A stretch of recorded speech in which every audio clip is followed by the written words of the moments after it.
Ẹ kú dédé àsìkò yìí, èyí làwọn ìròyìn tó jẹyọ láti inú ìwé ìròyìn The Matrix lónìí ọjọ́ Ajé, Monday ọjọ́ kẹwàá oṣù kẹta ọdún 2025. Ẹniọlá Sálíù lórúkọ mi. Godswill Akpabio àti Sàràkí ti wọ̀yá àjà lórí ọ̀rọ̀ Natasha. Sàràkí ní kí Akpabio ṣe ohun tó tọ́. Peter Saidi ní bí wọ́n ṣe jáwèé lọ gbélé ẹ̀ fún Natasha kò bá òfin mu. Ó ní wọ́n fi ojú agbègbè tó ń ṣojú gbolẹ̀ ni. Ní ìpínlẹ̀ Rivers, Fubara ti mú ọwọ́jà iṣẹ́ dé ọ̀dọ̀ Amaewhule àtàwọn yòókù.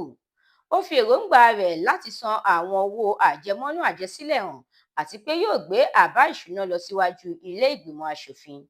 Ìjọba àpapọ̀ orílẹ̀-èdè yìí ti ṣetán láti mú ẹ̀ka ìgbòkègbodò ọkọ̀ lágbègbè ìlà oòrùn àríwá gbòòrò sí i nípa fífi ẹgbẹ̀rún mẹ́wàá ọkọ̀ ránṣẹ́ síbẹ̀. Ilé ẹ̀kọ́ gíga Táyé Ṣólárin ní ìpínlẹ̀ Ògùn ti di ilé ẹ̀kọ́ gíga ìjọba àpapọ̀. Àjọ NAFDAC ń tẹ̀síwájú nínú iṣẹ́ rẹ̀ nípa gbígbógun ti ayédèrú oògùn òyìnbó. Àwọn oògùn tí iye rẹ̀ kò dín ní bílíọ̀nù lọ́nà 100 ni wọ́n bàjẹ́.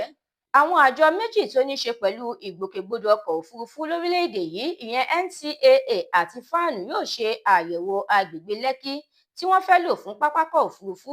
Gómìnà Sanwó-Olú ló fìdí ẹ̀ múlẹ̀. Ìròyìn eré ìdárayá. Rice àti Raya ṣe takuntakun fún Arsenal láti gbé ewúro sí ẹgbẹ́ agbábọ́ọ̀lù Man U lójú. Chelsea náà jáwé olúborí nínú ìdíje EPL.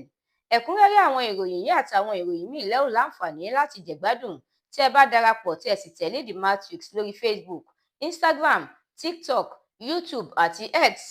Àdúrà mọ́mi Balógun ló ṣe ògbùfọ̀ ìròyìn yìí. Ẹniọlá Sálíù lórúkọ mi.